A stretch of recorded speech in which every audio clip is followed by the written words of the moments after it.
বিসমিল্লাহির রহমানির রহিম। পরম করুণাময় ও অসীম দয়ালু আল্লাহর নামে শুরু।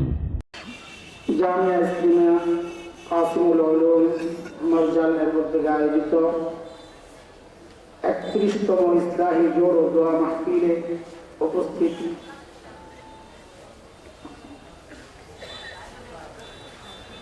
হযরত উলামায়ে কিরাম, ইসলাহি জোড় ভেবে মনে করছিলাম সভাপতি নাই, না আছে সভাপতি, হযরত সভাপতি সাহেব, অন্যান্য অতিথিবৃন্দ, দিগর উলামায়ে কিরাম, মুরব্বিয়ানে আযম, দূর দূরান্ত থেকে আগত ইসলাম প্রিয় সুধী সমাজ,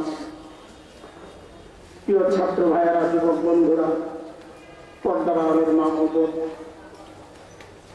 আল্লাহ সুবহানাহু ওয়া তাআলার অশেষ মেহেরবানি, করুণা, দয়া, যে মহান মালিক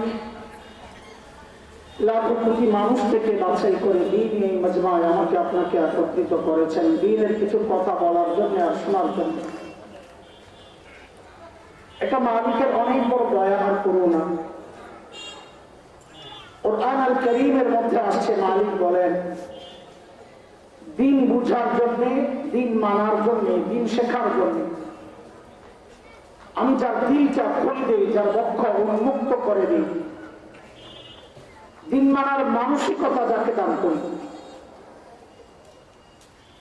ওই বান্দা সারাক্ষণ আমার স্পেশাল নূরের আওতায় থাকে। দুর্ভাগ্য তার জন্য যার দিল শক্ত, দিন বুঝে না, বুঝতেও চায়।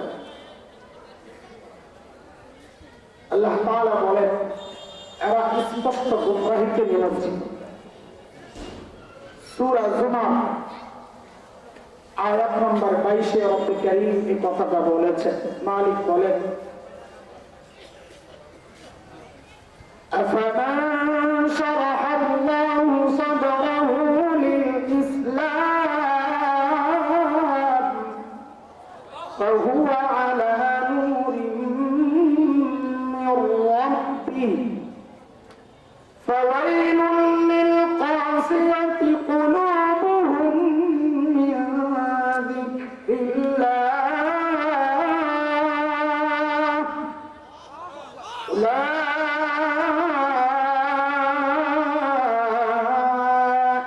ফী দালালিন মুবিন।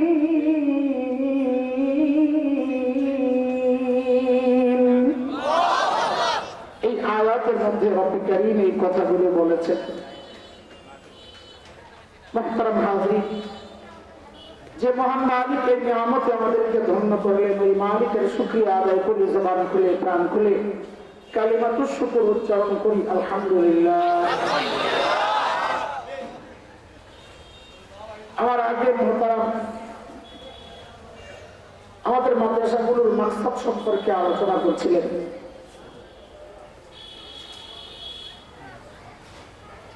কথাগুলো খুব জরুরি এবং দামি ছিল, কিন্তু আমাদের জন্য বড় দুর্ভাগ্য হচ্ছে আমাদের কথায় যতক্ষণ পর্যন্ত রং আর ঢং না ঢুকে ততক্ষণ পর্যন্ত শ্রোতাদের ভালো লাগে। একটা গজল, দুইটা টান, একটা আজান, এইগুলো ওয়াজের মূল মূল। একটা গজল আসবে না তো কিসের ওয়াজ, গলা ভালো না। আর বিরুদ্ধে কারা করে যে পারে না, এটাও আওয়াজ উঠাই দিচ্ছে। এগুলোর বিরোধিতা কারা করে যে গজল পারে না, এই আওয়াজও উঠাই দিচ্ছে। এখানে গজল পারার দরকার কি? আমি ক্রিকেট খেলার বিরোধিতা করবো, তার মানে আমি খেলতে পারি না বলে বিরোধিতা করতেছি? এটা কোনো কথা? বলে গজল আর ক্রিকেট খেলা কি এক? বুঝানোর জন্য বলা। আমরা কিতাবে পড়েছি তুলনার জন্য, তাশবীহের জন্য আপনা মুনাসাবাতি যথেষ্ট। কোনোরকম লাগিয়ে দিতে পারলে তুলনা হয়ে যায়। উদ্দেশ্য আছে যেটা আমার উদ্দেশ্য না, এটা আমার পারার দরকার।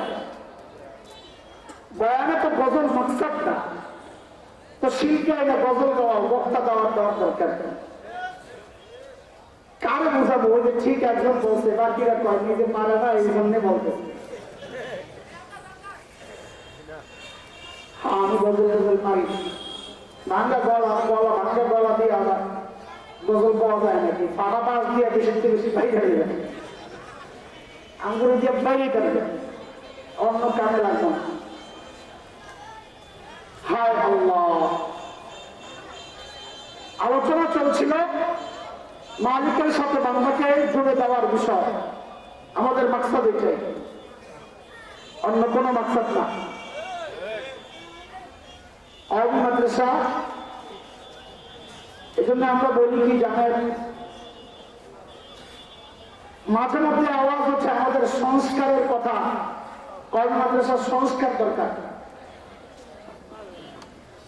ইংরেজি ঢুকাও, বিজ্ঞান ঢুকাও, এই সংস্কার দরকার। কেন রে ভাই? বলে একজন আলেম ডাক্তার হয়ে বাইর হবে, একজন আলেম ইঞ্জিনিয়ার হয়ে বাইর হবে। বাপরে বাপ, আমাদের প্রতি কি মায়া! সুবহানাল্লাহ। কেন রে ভাই? আমি ডাক্তার হওয়ার দরকার কি? বাংলাদেশে ডাক্তারের অভাব করছে। যদি বাংলাদেশে ডাক্তারের অভাব করতো তো আমরা কিছু মৌলভী ডাক্তার বানাইতাম। কেউ কেউ বলবে যে সেকেলে মৌলভী, একদম গাইয়া, মন প্রাণ উদার করতে পারে নাই, বড় বানাইতে পারে না। হ্যাঁ ভাই, আমি একেবারে সেকেল, একেবারেই গাইয়া। কিন্তু আমি তোমার একটা প্রশ্ন করি, তুমি কি কোনোদিন জানতে চেয়েছ যে ভাই এই প্রস্তাব নিয়ে কয়দিন মেডিকেল কলেজে গেছ, কয়দিন বুয়েটে গেছ, যে বুয়েটের শিক্ষা সিলেবাস সংস্কার করা দরকার, মেডিকেলের শিক্ষা সিলেবাস সংস্কার করা দরকার? বলে কেন? ডাক্তারের সাথে কোরআন ঢুকাও, হাদিস ঢুকাও। বলে কি জন্যে? বলে একজন ডাক্তার যেন আলু হয়ে বের হয়। কোনোদিন তো এটা বলো না। আমাদের জন্য তো মায়াকে ওই লাইনে আর কথা বলবো না, থাক, আমার আলোচনার লাইন পাল্টায় যাবে। ওদের মাকসাদ একটা, আমাদের ছাত্ররা যদি না খায় মারা যায়, মনে রাখেন, তাও তাদেরকে বেকার বলা যাবে। তোমরা চাকরি না পাইলে তোমরা বেকার, আলেম চাকরি না পাইলে আলেম বেকার না। কেন? কারণ তোমরা চাকরির জন্যই পড়ছো, আলেম চাকরির জন্য পড়ে। তো কি জন্য পড়ছে? আলেমের পড়ার মাকসাদ কি? আরে বাপরে, আমার লেখাপড়া কি জেনতেন লেখাপড়া? ওই মাকসাদ আমি ঠিক করছি না। আমার লেখাপড়া তো জেনতেন লেখাপড়া না, এটা আসমানে এর মাকসাদের টার্গেট আমি কি ঠিক করবো? আমার মালিক ঠিক করে। সূরা তাওবা আয়াত 122, মালিক মাকসাদ ঠিক করে দিয়েছে। ওয়া কানাল মুমিনুনা লিয়ানফিরু কাফা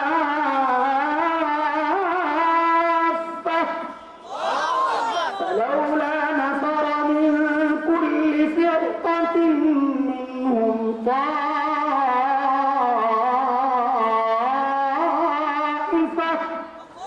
লিয়াতাফাক্কাহু ফিদ-দীন ওয়া লিয়ুনযিরু কওমাহুম ইযা রাজাউ ইলাইহিম লাআল্লাহুম ইয়াহযারুন। আমার দিন শিখার মাকসাদ হচ্ছে দিন মানুষ পর্যন্ত পৌঁছায় দেওয়া, হারানো বান্দাকে মালিকের সাথে জুড়ে দেওয়া। লেখাপড়া করার পর কোন আলেম যদি কাউকে সূরা ফাতিহাও শিখায়, আরে সালাম দাও যদি শিখায়, আর ওই আলেম যদি না খায় মারা যায়, তাও তাকে বেকার বলা যাবে না।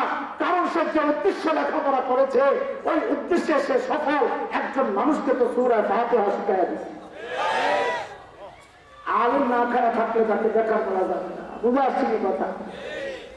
এই যে কারবারগুলা শয়তানের চক্রান্ত, কিন্তু মানুষের সামনে দেখায় যে আমরা ভুলে আছি। এটা আল্লাহ তাআলা আমাদেরকে আগে জানায় রাখছে। আমি যা আয়াত পড়েছি ওই জন্যই পড়েছি যে উম্মতকে ভুল ভাঙানো দরকার। কে কি মনে করে জানি না, আমাদের দিলের অনুভূতি হচ্ছে আমরা ঠকি নাই, আলহামদুলিল্লাহ। আমাদের বড়রা মাসআলা যখন বুঝে যাইতেন, তো খুশিতে চিৎকার দিতেন, আইনা আপনা মুলুক, ওই রাজা বাদশার ছেলেরা তোরা কোথায় রে, তোদের দিলের অনুভূতি আর আমাদের অনুভূতি একটু মিলে দেখ, আমরা কি নিয়ামত পাইছি, তোরা কি পাইছিস? আমাদের দিলের শান্তি তুই কই পাইছিস? এগুলো শয়তানের চক্রান্ত। শয়তানকে আল্লাহ এই কাজের জন্য নিয়োগ দিচ্ছেন যে যা পরীক্ষা, এটা পরীক্ষা। وَقَيَّضْنَا لَهُمْ قُرَنَاءَ فَزَيَّنُوا لَهُم مَّا بَيْنَ أَيْدِيهِمْ وَمَا خَلْفَهُمْ। শয়তানের কাজ হচ্ছে শরীয়তের বিধানকে উল্টায়া মানুষের সামনে ওইটাকে ভালো হিসাবে পেশ করা। পদে পদে শয়তান ওই চক্রান্তের জালে আমাদেরকে ফাঁসাচ্ছে, আমরা টের পাই।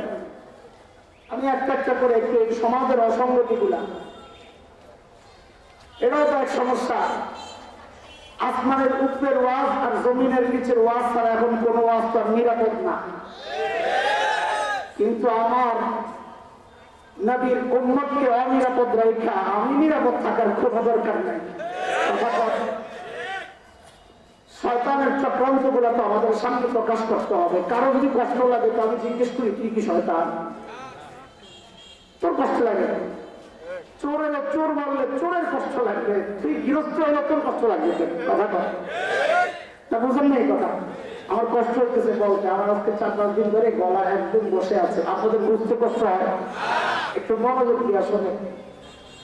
আমি আপনাদের কান খুশি করতে পারবো না, ওই যোগ্যতা আমার নাই ভাই।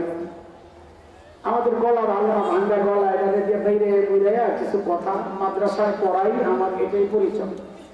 শিক্ষক ছাত্র যেভাবে পড়াই বুঝায়া বুঝায়া বয়ান ওইভাবেই করার চেষ্টা করি। না বুঝাইতে পারলে খামাটা আজাইরা চিল্লাই আর শোনেন, একটু বুঝেন। শয়তানের চক্রান্ত কুরআনুল কারীমের মধ্যে আল্লাহ তাআলা বলেন, সূরা নূর আয়াত 31-30, দুই আয়াতের মধ্যে মালিক নবী আলাইহিস সালামকে উদ্দেশ্য করে বলেছেন, আপনি মুমিন এবং মুমিনাতদেরকে বলে দেন তারা যেন তাদের দৃষ্টি অবনত করে। কুল লিল মুমিনিনা ইয়াগুদ্দু মিন আবসারিহিম, আল-আয়াত। ওয়া কুল লিল মুমিনাতি ইয়াগুদ্দুনা মিন আবসারিহিম, আল-আয়াত। দৃষ্টি নামাক, এটা হচ্ছে শরীয়তের বিধান। কারণ দৃষ্টি এক ভয়ঙ্কর ফিতনা। রাস্তায় যখন আমরা চলি হাইওয়েতে, দুই পাশের গাড়ি যখন ক্রস করে, তো যারা নীতিবান ড্রাইভার এরা হেডলাইট গুলো নামায় আনে, উভয় উভয়কে দেখতে পায়, তখন দুর্ঘটনার সম্ভাবনা থাকে না, কম থাকে। আর যে হেডলাইট গুলো উপরের দিকে রাখে, কেউ কাউকে দেখে না, দুর্ঘটনার প্রবল সম্ভাবনা থাকে। ঠিক আল্লাহ তাআলা যেন মুমিন মুমিনাতকে ওই কথাটাই বললেন, তোমরা যখন একজন আরেকজনকে ক্রস করবা, প্রত্যেকে নিজেদের হেডলাইট গুলা নামায়, তাহলে দুর্ঘটনা হবে না। নাহলে কিন্তু জঘন্য দুর্ঘটনা হইতে পারে। কি দুর্ঘটনা? নবী বলেন, আন-নাজরু সাহমুন মাসমুমুন মিন সিহামি ইবলিস, নজর হচ্ছে ইবলিসের বিষাক্ত একটি। কোন তীর বলেন? বিষাক্ত তীর, খালি তীর না। নর্মাল তীর যদি আঘাত করে জখম হবে, ওষুধ লাগাইলে ভালো হয়। আর বিষ মাখা তীর যদি আঘাত করে রক্তের প্রবাহের সাথে দ্রুত গোটা শরীরে ছড়ায় যায়। এই বিষাক্ত তীর যখন আঘাত করে আমাকে, তখন আমার গোটা শরীরের মধ্যে গুনার ইচ্ছা ছড়ায় যায়। তখন কান গুনাহ করতে চায়, জবান গুনাহ করতে চায়, হাত গুনাহ করতে চায়, পাও জিনা করতে চায়, অন্যান্য অঙ্গ প্রত্যঙ্গ সব জিনা করতে চায়, গুনাহ করতে চায়। কেন? ওই বিষাক্ত তীরের মাধ্যমে গোটা শরীরের গুনার যে ইচ্ছা, ওটা সবগুলো একসাথে যাইবে। এমন বিষাক্ত তীর। এটা হচ্ছে শরিয়া। এটা কি? এটা কি? যুবক, এই জিনিসের হেফাজত যদি করতে পারো, অনেক বড় নিয়ামত পাওয়া যাবে। আমাদের একজন বুজুর্গ পীর পীর জুলফিকার নকশবন্দি দামাত বারাকাতুহুল আলিয়া তিনি নিজের বক্তব্য দিয়েছেন যে আমি 30 বছর বয়সে 100 বারের উপরে নবী আলাইহিস সালামকে স্বপ্ন দেখেছি। নিজের কথা নিজে বলছেন। হযরত বলেন আমার বিশ্বাস এই নিয়ামত আমি পেয়েছি আমার নজরের হেফাজতের মধ্যে। মনে একটা ডাক দেয় না কেন এটা পাইলাম, আমার মনে ডাকতেছে এই নিয়ামত আমি পাইছি নজরের হেফাজতের কারণে। আমার এই কথাটা শোনার পর থেকে নিজের মধ্যে একটা খুব ভালো পরিবর্তন নিজে অনুভব করছি যে আসলে তো যেই নজর দিয়ে আমি নাপাক জায়গায় তাকাই আমার নজরকে আমি নাপাক করলাম, ওই নাপাক চোখ দিয়ে আল্লাহ আমাকে তার প্রিয় হাবিবকে ত্যাগ দেখান। শয়তান দেখেন কি কাম করছে, এমন এক মারাত্মক গুনাহ, অথচ শয়তান ওই যে গুনাহকে সাজায়া দেখায়, নাম পাল্টায়া এই হারাম কাজকে এখন যুবকদের মধ্যে ছড়াইয়া দিচ্ছে। কি বইলা ক্রাশ খাইছে, কিরে পোলাপান কথা কি খাইছে, এটা একটা আনন্দ অনুভবের জিনিস হয়ে গেছে। শয়তান সাজায়া দিচ্ছে। শরীয়তের বিধান ছিল কসরুশ শারিব ওয়া কুল্লুহা, মুখ কাটা দাড়ি ছাড়া। শয়তান এমন এক বানায়া দিছে বিজ্ঞাপন কোম্পানি গুলারে দিয়া, রেজারের এক দেয় রেজার। যুবক যখন রাস্তায় হেঁটে যায় খোঁচা খোঁচা দাড়ি দেখার মাইয়ারা তাকায় না, ঘরে যায় রেজার দিয়া সুন্দর করে শেভ করে ক্লিয়ার ক্লিন করে আসে যখন রাস্তায়, চারদিক থেকে মেয়েরা তার দিকে তাকায়, ক্রাশ খায়। নাউযুবিল্লাহ। শয়তান বুঝাইছে দাড়ি রাখলে মেয়ে তাকাবে না, এটা স্মার্ট না। ওরে পুরো কপাল, পুরুষ কোনদিন দাড়ি কাইটা স্মার্ট হয় না, এটা শয়তানের চক্রান্ত কথা বলে। কারণ শয়তানের চ্যালেঞ্জ ছিল আল্লাহকে, আল্লাহ আমি আপনার বান্দার সৃষ্টির পরিবর্তন আনবো, এই চ্যালেঞ্জ সে পুরা করতেছে রাস্তায় তোমারে দিয়া। শয়তান চ্যালেঞ্জ করেছিল আল্লাহকে, ওয়ালা উযিল্লান্নাহুম ওয়ালা উমান্নিয়ান্নাহুম ওয়ালা আমুরান্নাহুম ফালা ইউবাত্তিকুন্না আযানাল আনআম ওয়ালা আমুরান্নাহুম ফালা ইউগাইয়িরুন্না খালকাল্লাহ। আল্লাহ সৃষ্টির পরিবর্তন আনবে, আমার চ্যালেঞ্জ। বলে সৃষ্টির পরিবর্তন কেমনে, উদাহরণ না দিলে বুঝবা না। শোনো শোনো, এক পিচ্চি চিৎকার করে করে কাঁদতেছে, বড় দাড়িওয়ালা এক হুজুর দেখছে, দৌড়ে যায় পড়ে গেছে পিচ্ছিরে। যে ঘরে দাড়িওয়ালা লোক নাই, পিচ্ছিরা দাড়িওয়ালা দেখলে ভয় পায়, এটি স্বাভাবিক। যেই হুজুর পিচ্ছিরা ধরছে, পিচ্ছি যখন গেছে চিৎকার, পাশে ছিল দাড়ি ছাড়া এক লোক। দুনিয়ায় এমন বহু মানুষ আছে যারা দাড়িওয়ালা টুপিওয়ালা দেখলে চুলকানি শুরু হয়। এটা শুধু নরসিংদী নাই, আর সব জায়গায় আছে। নরসিংদী থাকলেও মর্যাদা নাই। ওই বেটা ওই ক্যাটাগরি। যেই দেখছে হুজুর ধরার কারণে পিচ্ছির চিৎকার বেড়ে গেছে, ওই বেটা পাইছে একটা সুযোগ। পাপুর তো খালি সুযোগে থাকে, হুজুরকে কেমনে সাইজ করা যায়। সুযোগ পাওয়াই মেয়েরা দিছে, হুজুর থাকলেন তো পিচ্ছিরাও জঙ্গি করে ভয় পায়। হুজুরের ব্যাকল পাইছো না, এই মৌলবি কি হয় না কথা বলে, কথাটা শুনতে খারাপ লাগে না, কষ্ট লাগে। আরে শুনে, যার সিনা আসমানি ইলম, প্রকৃত ইলম যার সিনায়, সে ব্যাকল না। ব্যাকল তো তুমি আসমানি ইলম থেকে বঞ্চিত হয়েছো। আমাদের একজন বিখ্যাত মুফাসসির ছিলেন না মুস্তাফা হুসাইন রহমাতুল্লাহ আলাইহি। হুজুর এক ঘটনা শোনাইছেন আমাদেরকে মুফতি জালাল সাহেব। মৌলবি যে ব্যাকল হয়, রেওয়ায়াত একদম মুত্তাসিল, কোন ভেজাল নেই। মুস্তাফা হুসাইন রহমাতুল্লাহ আলাইহি মাহফিল শেষে কোন হাইওয়ের পাশে কোন এক রেস্টুরেন্টে বসতেন খাইতে। খাওয়া শেষে প্লেট সুন্নত তরিকায় চেটে চেটে খেয়ে হাতি একটা ছিল, ওটারে বসে বসে চাবায়। পাশের টেবিলে এক ভদ্রলোক বসে বসে চা খায়, কি খায়? ওই যে সুলকানি দাড়িওয়ালা টুপিওয়ালা দেখলেন ওই কোম্পানি চায়ের কাপটা হাতে নিয়ে হুজুরের টেবিলের সামনে দাঁড়ায় বলে এক্সকিউজ মি, হুজুর বলে ইয়েস বলেন, একটা কথা জিজ্ঞেস করতে চাই। বলে করেন না। বলে হুজুর আপনাদের এলাকায় কুকুরে কি খায়? ওই যে হুজুরে হাড্ডি চাবাইতেছে যে বদমাইশে, হুজুরের কুকুর বানানোর বন্দি, তো আপনাদের এলাকায় কুকুরে কি খায়?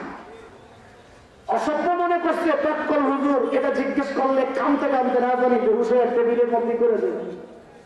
এত খবর না, এটা জানতেন হুজুর না, এটা মহাপন্ডিত হুজুর। যেই জিজ্ঞেস করছে আপনাদের এলাকায় কুত্তায় কি খায়, হুজুর আর দেরি করে নাই, সাথে সাথে কয় আমাদের এলাকায় কুত্তায় চা খায়। মৌলভী কি হয় না, কথা বলে না। আমার কাসেম নানতুবি রহমতুল্লাহ আলাইহি কত বড় মানুষ, ইংরেজ বিরোধী আন্দোলনের অন্যতম সিপাহসালার, যার কথায় গোটা ভারতবর্ষের হিন্দু মুসলমান উঠে বসে। হযরত ছাপ্পা মসজিদে থাকতেন, দেওবন্দের যে মূল দেয়াল এর বাইরে লাগোয়া একটা ছোট্ট মসজিদ, ছাপ্পা মসজিদ বলে। হযরত ওই মসজিদে থাকতেন। ইংরেজরা চেয়ার পায়া চারদিক থেকে ঘেরাও করছে, ধরবে হযরত। হযরত ভিতরে একটা গেঞ্জি গায়ে দেয়া, লুঙ্গি পরা, মসজিদ ঝাড়ু দেয়, আমাদের আক্রান্ত। ইংরেজরা ঢুইটা হযরতকে দেখা মনে করছে মসজিদের খাবেন, কারণ এত ধারণা এত বড় নেতা, একটা তো কমপক্ষে দেওয়ানবাড়ি হুজুর মতো হওয়া দরকার, এত ধারণা ছিল এমন। তো যারা কাসেম নানতুবিকে জিজ্ঞেস করতে চায়, কাসেম নানতুবি কাহা হয়, কাকে জিজ্ঞেস করতে? কাসেম নানতুবি বলছেন ভালো বিপদে, যদি বলেন নাই হুম তো গ্রেফতার হবে, আর যদি বলেন পাতা নেই আমি জানি না তো মিথ্যা হয়। ওই মৌলভী কি হয় না, হেডলাইন মনে আছে তো না, আর হয় দেখলাম। কাসেম নানতুবি কি করলেন, যেখানে দাঁড়ায় ছিলেন ওখান থেকে সইরা এই জায়গায় আসছে, তো আগের জায়গা ফাঁকা হয়েছে না, এমন একটা ভাব হয়েছেন যে বুঝতে একটু দেরি হয়েছে। হ্যাঁ কি আবার কাসেম নানতুবি, ও আচ্ছা ও তো আপনি হাতে একটু আগে এখানেই ছিল, কথা তো ঠিকই আছে, একটু আগে এখানে ছিল, আমি তো সই এই জায়গায়।